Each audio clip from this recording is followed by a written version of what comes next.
Quand j'étais petit, l'approche des 6 nations s'accompagnait souvent d'un décrochage scolaire. On se mettait à jouer au rugby dans la cour de récréation, on dessinait les ballons dans les marges de nos dictées, on se prenait pour Vincent Clerc dans nos courses effrénées. Aujourd'hui, Vincent est devenu Louis Bielbiarré, mais sinon, rien n'a changé. L'attente est intenable, les frissons sont les mêmes, le rugby est partout. Le tournoi des 6 nations 2026, c'est maintenant. Et ça commence bouillant, avec un France-Irlande qui est la promesse d'un spectacle de haut niveau. Qui gagnera l'ouverture? Qui se lancera le mieux dans la course au Grand Chelem? L'année 2026 sera-t-elle une cuvée française? On en parle tout de suite dans ce nouvel épisode du Rugby Show. Rugby Show, ça va te donner très chaud. Rugby Show, ça s'écoute entre poteaux. Rugby Show, en métro ou au boulot. Rugby Show, des débats et des pronos. Rugby Show, bienvenue au Rugby Show. Ouh, qu'il a été long ce mois de janvier, entre tous mes amis qui faisaient le Dry January et l'attente interminable du début du tournoi Destination le 5 janvier. Ça s'ouvre avec l'Irlande, pour la première fois un jeudi soir. Ça fait un moment que l'Europe attend ce match d'ouverture. Andy Farrell à la tête des Verts, Fabien Galtier à la tête des Bleus. Ils ont plusieurs cartes dans leur manche pour faire penser la balance en leur faveur jeudi prochain. Et aujourd'hui, on va justement vous dévoiler les jeux dont disposent les deux coachs, les deux tacticiens. Le concept est très simple. Les coachs vont jouer une carte chacun leur tour avec leurs meilleurs atouts, qu'ils soient tactiques, physiques, psychologiques. Et nous, on va discuter de qui a la meilleure main pour aborder le 6 Nations 2026. Et je peux vous dire, les gars, que la France a faim. Il n'y a pas que la France qui a faim, apparemment, messieurs, puisque j'ai l'impression que chacun se retrouve avec une petite assiette de pâtes devant lui. Elios, tu peux m'en dire plus un peu peut-être sur ce que tu nous as concocté aujourd'hui? Et oui les amis, avant de passer à table, on doit vous dire que cet épisode est réalisé en collaboration avec Lustucru. Eh oui, Lustucru, c'est le fournisseur officiel des pâtes des équipes de France de rugby. Les pâtes aux œufs Lustucru, c'est du blé 100% français. Des poules élevées en plein air qui font des œufs frais français. Alors forcément, tout ça, ça donne des pâtes 100% Française. Et justement, rien de mieux que de manger des pâtes françaises avant de manger les Irlandais. Et pour cela, on s'est concocté des coquillettes crémeuses au poulet avec courgettes et parmesan. Allez, on vous laisse, ça va refroidir. Je peux vous dire qu'Elios, les coquillettes Lustucru, les aime aussi chaudes que nos émissions. Messieurs, je suis très content de vous retrouver. Ce match France-Irlande s'annonce complètement fou. Et comme le disait Thomas, on va donc sortir un peu les cartes des manches des sélectionneurs français et le sélectionneur irlandais. Et c'est Fabien Galtier qui commence tout de suite et qui nous sort une carte, la carte marseillaise, je crois, qui s'affiche sous vos yeux. Et oui, la Marseillaise, le stade s'enflamme dans le Money Time. La Marseillaise se fait entendre, avance de 2 cases. Et ça va être important de jouer à la maison. Hein. On rejoue au Stade de France contre l'Irlande. Ça fait un moment qu'on n'a pas joué l'Irlande au Stade de France parce qu'il y a 2 ans, on les avait joués à Marseille. On s'était d'ailleurs fait éclater. La clim. À base de 38 à 17. Mais là, le public, ça va être important. Hein. L'année dernière, on allait gagner chez eux. Je peux te dire que cette année au Stade de France, on les attend. Ouais, pire, et quand on parle de Marseillaise, les gars, il n'y a pas qu'en Money Time. Hein. Quand même, maintenant, le Stade de France, c'est quelque chose. Hein. Quand on met la Marseillaise a cappella avant le match, je pense que ça met quelques frissons aux joueurs. Hein. Complètement, ouais, ça change des soirs glaciales à l'époque où l'équipe de France n'était pas forcément hyper performante. Mais c'est sûr que c'est un gros plus de joie à domicile, même si on a quand même gagné le tournoi l'année dernière avec plus de matchs à l'extérieur qu'à domicile. Donc il n'y a pas vraiment de règle générale, j'ai l'impression, à ce niveau-là. Mais avant ça. Moi, je trouve que quand même l'avantage domicile il est super important et surtout pour un match d'ouverture où, comme on le disait dans l'introduction, tout le monde va être tellement bouillant et a tellement hâte de ce début de match. Je pense que c'est important et qu'en effet c'est un petit avantage pour Fabien Galtier qui a très bien fait de jouer cette carte, mais c'est sans compter sur le sélectionneur irlandais qui réplique à son tour. Réplique immédiate d'Andy Farrell qui lui part sur la carte hors-jeu. L'arbitre siffle ton adversaire hors-jeu pour la 5e fois du match, avance d'une case, l'adversaire recule de 10 mètres. Bah, effectivement, sur pénalité, tu prends 10 mètres et on est les moins bons au niveau international, l'équipe de France, sur la discipline en hors-jeu, sur cette tournée d'automne, ce qui nous a fait quand même assez mal. Il y a d'autres secteurs sur lesquels on est bon, mais là, c'est clairement à travailler, surtout sur les premiers matchs du tournoi. Souvent, on se retrouve un peu déréglé par rapport à ça. Ouais, Ouais. on a souvent pointé la défense qui a été un problème. Souvent, on a même remis un peu Sean Edwards sur le tapis chaud, quoi. Il était prêt à être un petit peu éjecté de ce staff. Je pense que la France a certainement bien travaillé cet axe-là parce que ça a été quelque chose, on va dire, on a été vraiment pointé du doigt et du coup, on va répondre présent face aux Irlandais. Moi, c'est mon pronostic. Hein. Ouais, tu penses qu'on fait moins de 10 pénalités sur le match cette fois-ci? On va réussir à le faire? Il faut avoir ce standard international si tu veux gagner des top équipes comme l'Irlande. Hein. Aujourd'hui, tu sais que si tu prends 15 pénalités sur un match à l'international, face à ces équipes majeures, bah, ça complique vachement l'issue de ton match. Hein. Tu peux vite prendre des 3 points, vite être distancé et plus être qu'à une seule marque derrière l'équipe.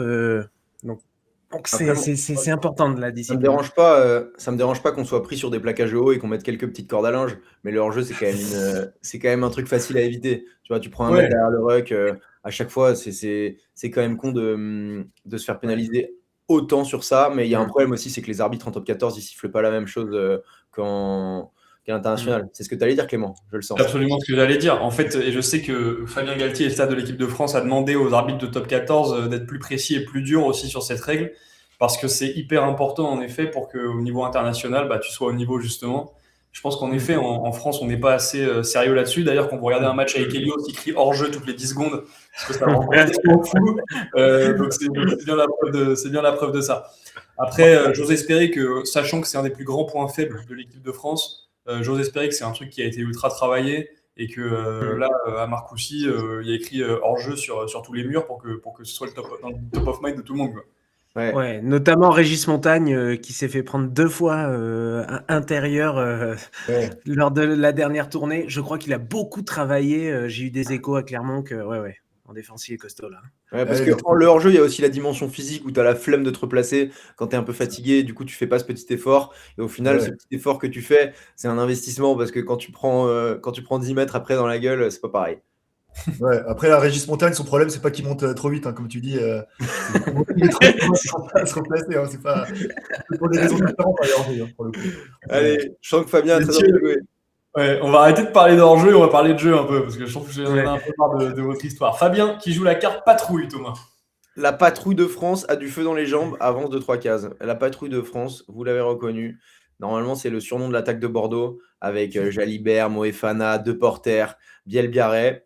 Cette année, Penaud est absent, mais quand même, cette ligne de 3 quarts là, avec en plus Dupont et Ramos, c'est quand même n'importe quoi. Bielbiarré, il est meilleur joueur du tournoi.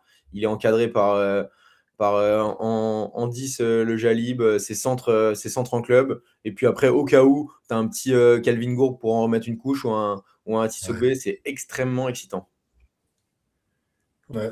Tu l'as dit, une grande cavalerie, là, Tissogbe à la place de Penaud, certainement dans la compo de ce week-end, enfin du week-end prochain, ça fait plaisir. C'est un gros joueur, un gros mec qui adore relancer les ballons et tout jouer. Donc impatient de le voir performer. Hein. Ouais, normalement, il devrait débuter, c'est pas Dréan, quoi. C'est bien ça. Et puis, même si j'ai vu dans nos commentaires aussi, ils ont été nombreux à mettre qu'ils voudraient voir Dréan, ça devait être des Toulonnais, mais c'est vrai qu'on a quand même une chance d'avoir cette profondeur, on va dire, avec des joueurs comme Atisogbe, Dréan ou Penaud, quoi. Tu fais bien d'en parler, mon Victor, parce que c'est la question qu'on a posée à nos auditeurs la semaine dernière. On leur a demandé qui pour commencer à l'aile face aux Irlandais. Il y a un choix qui paraît assez évident, c'est Bielbiarré. Mais le deuxième choix, vu que Penaud était out, ça laissait quand même un peu la porte ouverte. Et ça a l'air, en tout cas dans les commentaires, de se jouer entre Atisogbe et Dréan. Atisogbe, il tient la corde, clairement. Mais c'est vrai que Dréan a pas mal d'appréciation dans les commentaires. Comme nous le souligne Thomas Carpentier, 94-52. Atisogbe n'a jamais déçu, certes. Ouais. Mais j'aimerais voir Dréan. Le staff choisira Atisogbe, à mon avis. Je pense que ça résume assez bien la situation. Même si Anti-Cafard est triste de ne pas voir Penaud, mais lui, il dit LBB à Tissogbe. Voilà, Ouais, je c'est pense sûr. que quoi qu'il arrive, ça va nous faire kiffer. Hein. Même s'il n'y a pas Penaud, moi je pense que contre l'Irlande, c'est leur moment de se lancer. Toi, Elios, je sais que tu avais Oui. un peu de réticence à envoyer un ailier un peu moins expérimenté à la place de Penaud. Complètement. Je trouve ça pas évident de te lancer dans le grand bain comme ça un jeudi soir frigorifique de février comme ça pour le match le plus important pour lancer son tournoi. C'est pas évident, mais bon, Atisogbe, il a grave l'avantage comparé à Adrien parce qu'il a quand même 9 sélections, je crois. Donc il est pas si inexpérimenté que ça. Je pense qu'on peut lui accorder toute notre confiance. Ouais. Mais tu sélectionnes pas Penaud pour une politique de l'homme en forme. On dit qu'il Émulation. n'est pas performant.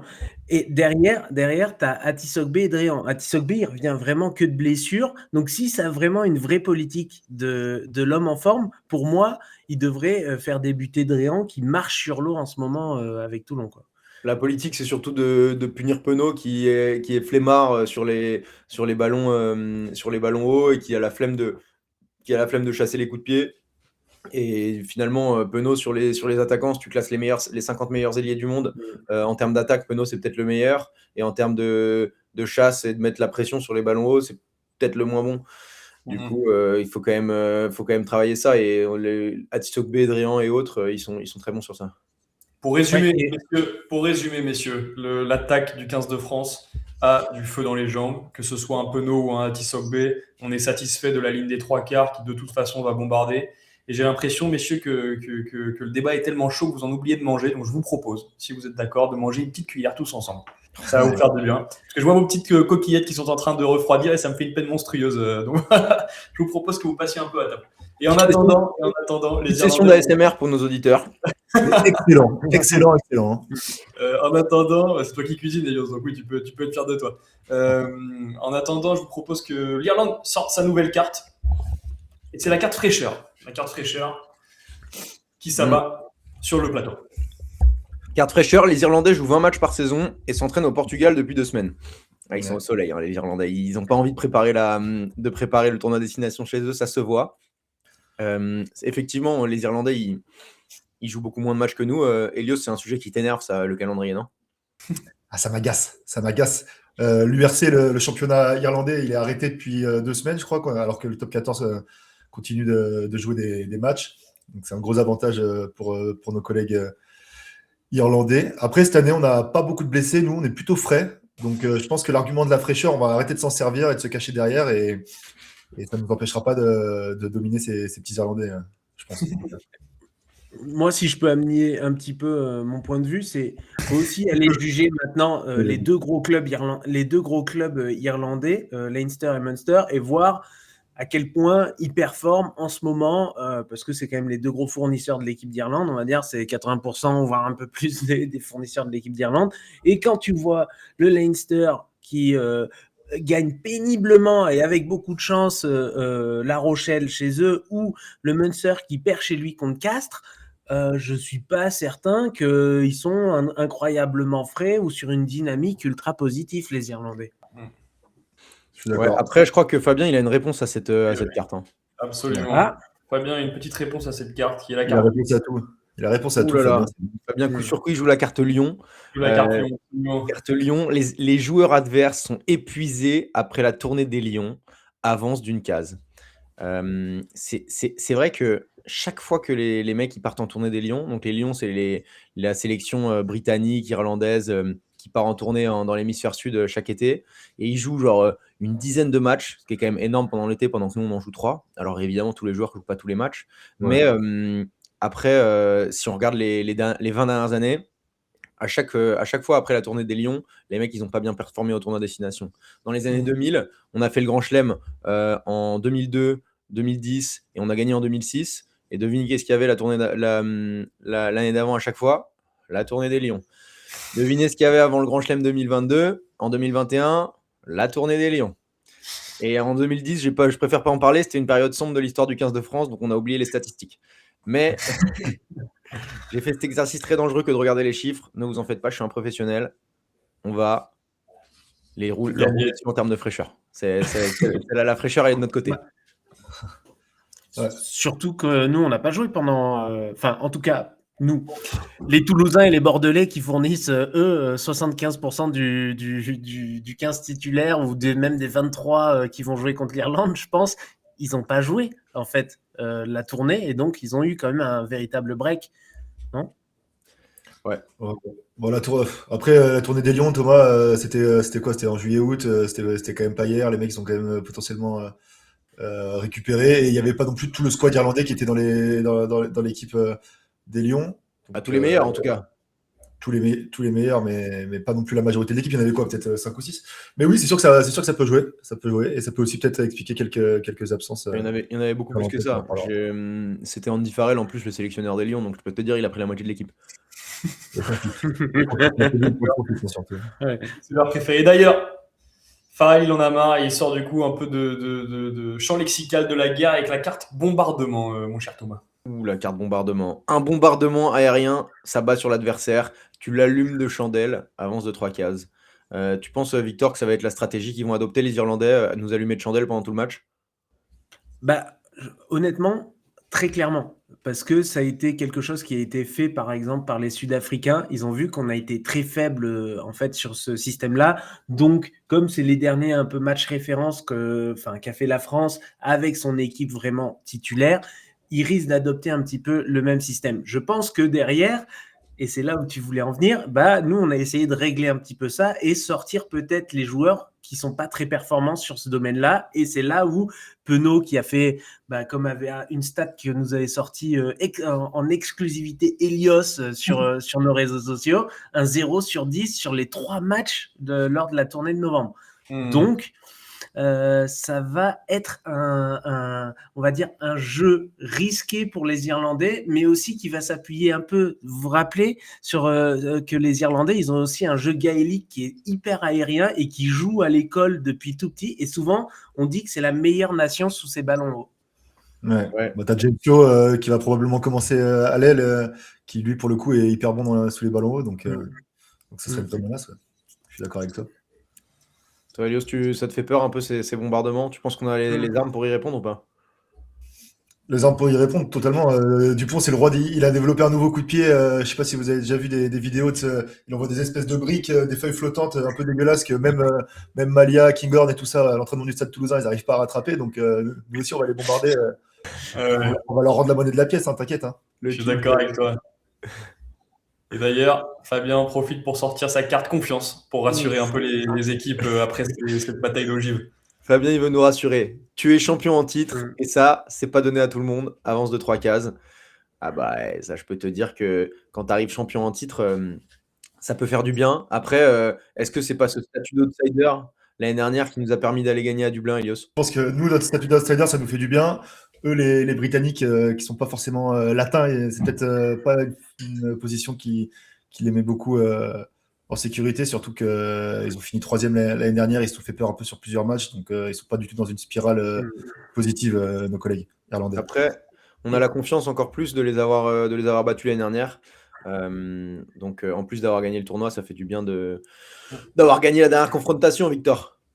Et en fait, il y a même eu un peu une déclin un peu de l'entraîneur irlandais qui a dit on était l'équipe à chasser pendant des années et maintenant on devient les chasseurs, en disant que en fait les Anglais et les Français étaient même un peu favoris, et du coup nous, la France, qui retrouve en plus Antoine Dupont, c'est sûr que on a gagné. On a le meilleur joueur de l'histoire de l'univers du rugby qui revient. On est favori plus. Hein.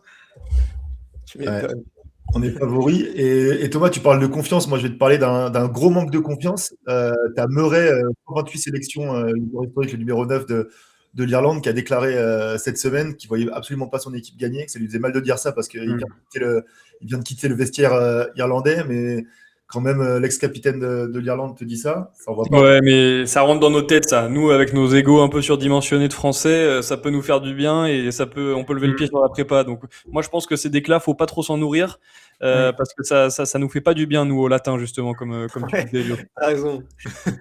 On a besoin de se sentir en danger. D'être les outsiders. C'est vrai que la France a souvent été meilleure en tant que position d'outsider. C'est souvent quand on les attend pas qu'ils font leur plus grande performance. On va pas le redire, ouais. Je pense Andy Farrell dans sa manche. Andy Farrell dans sa manche, il a potentiellement quelques cartes encore pour nous mettre en danger. Vas-y, sors.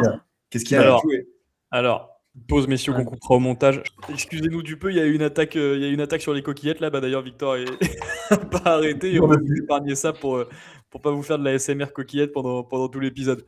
Parle pas en bouche pleine, On, Clément. on le disait, messieurs, après la carte confiance de Galtier, il y a une carte qui arrive, qui est la carte kamikaze. Oh là là, ça fait peur celle-là, rien que par le nom. Kamikaze. Alors, Tad Burn vient s'empaler sur le genou de Dupont. Avance d'une case. J'aime bien comment t'as prononcé Tyburn. C'est vrai que ça nous avait fait Burn. mal, hein. C'est comme Ça ça nous qu'on a fait l'appelle. mal les gars l'an dernier. Hein. Là, vous en rigolez, mais on n'en rigolait pas trop à l'époque. Hein. Non. Bah, Elios, tu te souviens de quel match Antoine Dupont a joué en dernier? Son dernier match international. Bah ouais, c'était celui-là. Eh ouais. Quand il se blesse à la 28e minute. Et d'ailleurs, au moment où il sort, on gagne que de 5 points, je crois. Et on a réussi à créer l'exploit, à mettre une branlée phénoménale aux Irlandais chez eux. Donc, ouais, je m'en souviens bien. Ouais. Ouais. On était à la Maison Basque d'ailleurs, non? Ouais, la Maison Basque. Ça aussi, je m'en souviens bien. Pas moi. Je sais pas à quel point il y a de l'appréhension dans le fait de retrouver le joueur en face et de te dire, ok, c'est quand même ce mec qui a fait que j'ai pu faire tous les défilés Louis Vuitton à Tokyo, qui a fait que je peux faire le tour du monde depuis 6 mois. Donc, est-ce que quelque part, c'est pas le remercier qu'il faut faire? Je sais pas. Non, il y a sûrement un peu il y a sûrement d'appréhension, un peu d'appréhension au premier contact. Après, moi, je suis tag. Je peux te dire que j'évite de blesser 2 fois d'affilée le meilleur joueur du monde parce qu'il y a un moment de l'univers d'ailleurs, parce qu'il y a un moment, tu vas te prendre les foudres du rugby mondial, quoi. Mais puisqu'on parle de blessures, je vois que Fabien Galtier a sorti lui la carte hôpital. Ouh, la carte hôpital. L'infirmerie de ton adversaire est pleine? Il est à poil sur certains postes? Avance de 2 cases. Mais ça va nous faire permettre de faire le point sur quelques joueurs qui sont à l'infirmerie là, parce que ils sont un peu dans la sauce les Irlandais à ce niveau-là. Ils ont en première ligne, ils ont personne. Normalement, ils ont Porter et Furlong qui sont Furlong, titulaires en première ligne là, qui sont blessés. Il y a d'autres blessés dans Helios. Toi, tu as une liste longue comme le bras de blessés, je sens. Ouais, il y en a plein des blessés. Et c'est marrant parce que c'est un peu comme une carte contre nous. D'habitude, la carte, elle est contre nous. On a plein de blessures. Et maintenant, c'est les Irlandais, tu vois, qui eux, d'habitude, n'ont pas beaucoup de blessures. Attends, c'est pour ça, tournée des Lions, oublie pas. Hein. Ah, c'est peut-être lié, peut-être que tout est lié. Hein. Mais ouais, un gros point fort des Irlandais habituellement, c'est leur centre. Ils ont Henshaw et Aki qui sont blessés, qui sont 2 joueurs emblématiques qui nous font souvent beaucoup de mal. Et ensuite, ouais, il y a les premières lignes que tu viens de citer, ça fait déjà beaucoup. Et il y a leur 15, Hansen, qui est aussi blessé. Gokinan aussi. C'est Keenan, pardon, en Ouais. effet, pardon, c'est Keenan, Hansen, il est là. C'est Keenan qui est blessé, qui lui aussi est un gros marqueur d'essai. Je crois que c'était le meilleur marqueur d'essai de l'équipe d'Irlande l'année dernière. Donc ça commence à faire beaucoup. Et on sait que les Irlandais, ils n'ont pas un banc avec 4 rangées comme nous, tu vois. Et après, tu as un troisième bar, non, qui est blessé aussi. J'ai pas l'information, mais ouais, ça... Ah si, il y a Ryan Bird. Ouais, Ryan Bird aussi, qui est aussi un gros joueur du pack irlandais, qui est incontournable. Ouais. Il y a un joueur pas blessé dont il faut parler de l'absence quand même, messieurs, je pense, qui est assez important. C'est Aki, non? Oh Ouais. oui. Au centre, ils sont un peu à poil. Hein. En Ouais. première ligne au centre, là, Aki, il s'est fait suspendre pour des propos sur un arbitre pendant un match je sais pas si c'était en Champions Cup ou en URC. Et donc, il va peut-être rater tout le tournoi, mais au moins les premiers matchs. J'ai pas vu d'ailleurs ce qu'il avait. C'est quoi les propos? Vous avez vu? Il n'y a pas de détails. Et ce qui est bizarre, c'est qu'il perd 10 points contre le Lannister. Et ouais, dans les couloirs des vestiaires ou quoi, il a dû faire un commentaire à un arbitre. Mais arbitre enculé. Il faut y aller, hein. Il faut y aller quand même pour te faire suspendre sur 6 matchs dans les couloirs. Le mec, ça a dû partir un peu en live quand même. Hein. Bah, en ce moment, j'ai l'impression qu'ils ont serré la vis quand même. Hein. La FFR, elle fait que saisir la commission de discipline dès qu'il y a un problème avec les arbitres aussi. Donc, peut-être que c'est au niveau international qu'ils ont envie de serrer ça. En tout cas, ils trouvaient pas ça digne de représenter l'équipe d'Irlande et à titre conservatoire, avant la suspension, ils l'ont écarté. Ouais. Moi, si je peux faire une petite hypothèse, je pense qu'il a eu un peu les boules à qui il a regardé les matchs de Porter et de Moefana dernièrement. Il s'est dit putain, je vais me faire déborder tout le match. J'ai 36 piges, je suis rincé, j'en ai marre. Après, Aki, il était souvent pas titulaire. Hein. Il jouait souvent remplaçant quand même ces derniers temps. Ouais, il est vieux. Ouais. Ouais. Mais quand même. Ouais, mais c'est un profil que t'as pas 2 fois en Irlande, quoi. Enfin, Non. si tu Ouais, veux, voilà. c'est un profil ultra physique. Quand tu l'as un peu en super sub et que t'as Calvin Gourde, 20 ans, qui va se le prendre plein fer, je pense que les Irlandais auraient aimé compter sur cette munition, par exemple. Ouais, je suis d'accord avec Ouais. toi. L'âme de l'équipe, un Mais, peu, hein. mais d'ailleurs, puisqu'on parle de munitions, messieurs, Mm. je vois que notre cher Andy Farrell a sorti une nouvelle carte qui s'appelle Pépite. Parce que je pense que vous l'avez un peu énervé à dire que l'absence de Haki, c'est un énorme problème. La carte pépite sortie par Andy Farrell. Tu sors 3 nouvelles pépites de ton chapeau. L'adversaire n'est pas prêt. Avance de 3 cases. C'est vrai que tu as des moments où tu sors des joueurs, personne ne les connaît vraiment, mais ils peuvent performer. En plus, tu sais pas vraiment comment ils vont jouer. Ils ont moins été étudiés que des joueurs hyper connus, hyper performants. Et là, il semblerait que ce soit le cas côté irlandais. Alors, vous m'excuserez parce que les noms sont imprononçables. Mais je vais quand même essayer de les prononcer. Premier, c'est Cormac Izuchukwu. C'est un monstre qui a déjà quelques sélections avec l'Irlande et qui joue deuxième, troisième ligne qui a l'air assez monstrueux. En tout cas, on en dit beaucoup de bien. 2 mètres, 118 kilos, mobile, aérien, expérience en sevens, en basket, en athlétisme. Il a l'air de cocher beaucoup de cases, le copain. Non, c'est surtout que il a une histoire assez marrante, ce mec. C'est que c'était un grand fan de tennis jusqu'à ses 13 ans. Il n'avait jamais joué au rugby. Et après, un coup, il a accompagné son frère au rugby. Et il s'est mis en fait à être stratosphérique parce que physiquement, il était au-dessus de tout le monde. Et il a été jusqu'en équipe d'Irlande moins de 18. Il a été repéré direct par le Munster. Il a signé pro. Il a fait 7 minutes. Il s'est blessé. Rupture talon d'Achille, il est revenu, il a joué 20 minutes, il s'est reblessé, rupture du talon d'Achille de l'autre côté. Donc en fait, il était blessé pendant 3 ans et là, il est revenu et il marche sur tout le monde. C'est vraiment un extraterrestre physiquement. Et que c'est Et talons. il a marqué il a marqué notamment un doublé contre Toulon à Mayol et le Munster a failli l'emporter d'ailleurs là-bas grâce à ce joueur. Tu l'as eu au téléphone ou... C'est non. Izuchukwu ou c'est Odogbo, ça? Ah non, c'est au Dogbo, c'est ça? Yes, à la fiabilité du rugby. En fait, ouais, j'ai cru que tu parlais de lui parce que c'est. Non, mais c'est deux noms Ils sont un imprononçables, peu hein. atypiques. Je crois qu'il a une mère ou un père nigérian, donc il est moitié irlandais, moitié Exactement. nigérian. Ce Odogwo, il fait Exactement. peur, hein. Lui, il est surnommé le tracteur. C'est un deuxième ligne. Voilà. Et du coup, tu as quand même ce Izuchukwu et ce Odogbo dans le pack, en deuxième, troisième barre, qui peuvent potentiellement faire peur. Et effectivement, tu en as un qui joue au Munster, c'est Odogbo qui s'est blessé pas mal. Et sinon, il y a une troisième pépite. Je ne sais pas si vous connaissez, ça va être pour combler l'absence de Bundy Aki. Encore un nom qui va être difficile à prononcer. C'est Jude Postlethwaite, centre XXL de l'Ulster, pour combler le vide laissé par Bundy Aki. Alors, est-ce que le vide sera trop grand pour lui? Quand tu dis XXL, ça veut dire quoi, Thomas? C'est ça, je voulais les mensurations exactes. Ouais. Quand je dis XXL, c'est que le vide laissé par Bundy Aki, il est assez petit par rapport à la taille du mec. Ouais, je crois que le mec, si je me trompe pas, il fait 1m97 ou 1m95 et genre 110 kg. Pour un centre, c'est complètement n'importe quoi. Ouais. Après, il joue où, Thomas, t'as dit Ulster? Cette année, ils sont, je crois, devant le Leinster au classement sur l'URC, par exemple. Tu vois, donc ils confirment et ils n'ont pas été ridicules non plus en Coupe d'Europe. Donc oui, c'est grâce à ce genre de petits joueurs sortis de la Manche par Farrell que peut-être ils vont nous inquiéter, ces Irlandais. Hein. Ouais. Je Voilà, comprends pas c'est la carte, moi. les 3 pépites qu'on voulait vous présenter. Mais Fabien n'est pas inquiet. Et Mm. pour lui, le match, les gars, se gagne dans la cantine du 15 de France de rugby. Et il nous sort la carte Lustu Cru. Vous l'aviez Oh. pas vu venir, celle-ci. Ah. Vous l'aviez pas vu venir. Alors, la carte du cru. Des joueurs mangent un plat de pâtes aux œufs frais la veille d'un match, avance d'une case. Évidemment, vous le savez tous, le plat de pâtes avant le match, ça te fait gagner des points. Et une bonne alimentation, surtout avant l'effort. Forcément, ça fait du bien. Mais je sens que ça a énervé notre Andy, qui nous sort lui aussi une carte de sa manche, qui est la carte chanson, avec le public irlandais qui a envie de chanter, je crois, Thomas. Ouais, le public irlandais chante Zombie.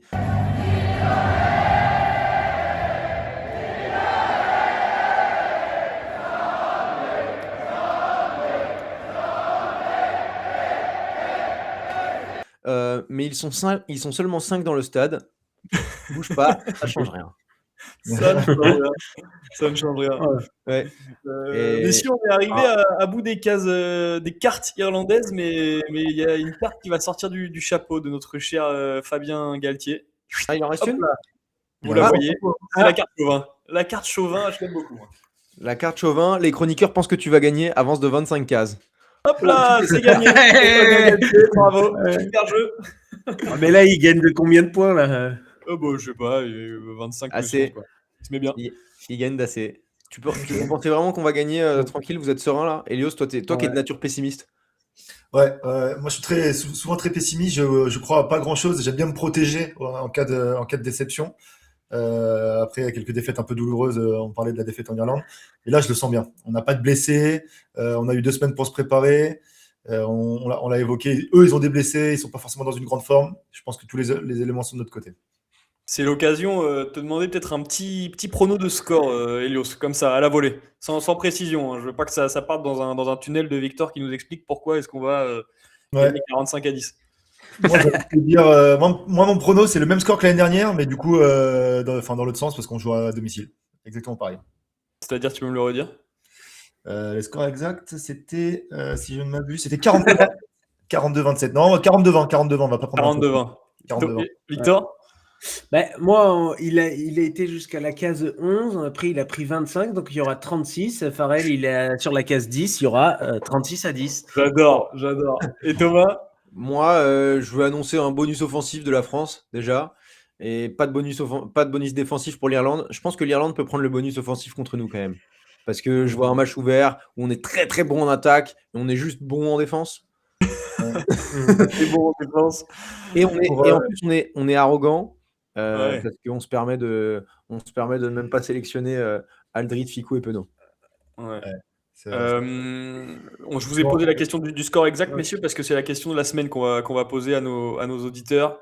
Vous la Et voyez toi, Clément, tu l'as pas dit voilà, ton score, toi. Laisse-moi d'abord lire la question, qui n'est pas une question, d'ailleurs, au plus grand désespoir de Thomas, qui est au quotidien l'animateur des questions du Rugby Show. On offre un cadeau à celle ou celui qui trouve le score exact et qui le commente sur cette vidéo. On vous invite donc à faire des pronos. C'est un prono par personne. Hein. Ne nous faites pas le coup de je crée 55 comptes et j'envoie 55 pronos.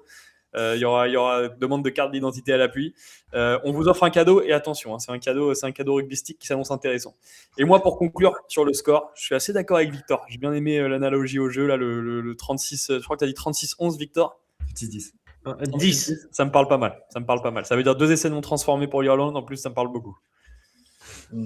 Et du coup, il faut peut-être qu'il s'abonne aussi un petit peu pour gagner le cadeau, non? Évidemment, les gars, pour gagner le cadeau, il faut être abonné. Et malheureusement, il faut que 10 de vos copains soient abonnés également. Donc, pareil. Forcément, ça demande un peu de boulot. Il a intérêt. Il y en a 100, c'est un voyage en Polynésie. Hein. C'est un peu moins bien que ça, mais vous serez tout aussi content, je l'espère. On a hâte, hein. Je crois que c'est ça qu'on peut dire, les gars. On a hâte de ce tournoi des destinations. Je vous sens tout excité. Ça va être difficile de vous tenir jusque-là. On espère que vous avez hâte aussi. On espère que vous serez présents au Stade de France ou devant votre télévision. N'hésitez pas à nous écrire pour qu'on se retrouve, pour qu'on se rencontre. C'est toujours un plaisir de vivre ces moments rugbystiques avec vous. On vous souhaite à tous un très bon début de tournoi et vous pouvez compter sur nous dès le lendemain du match France-Irlande. On sera là pour le débrief le plus chaud de l'internetosphère. Vous le connaissez maintenant, c'est le Rugby Show. Vous n'oubliez jamais, le Rugby Show, c'est chaud. C'est chaud! Oh, c'est chaud comme les pâtes! Elles sont froides, comme les les- pâtes! Comme les coquillettes qui sortent de la casserole! Ça s'écoute entre poteaux. Rugby Show, en métro ou au boulot. Rugby Show, des débats et des pronos. Rugby Show, bienvenue au Rugby Show.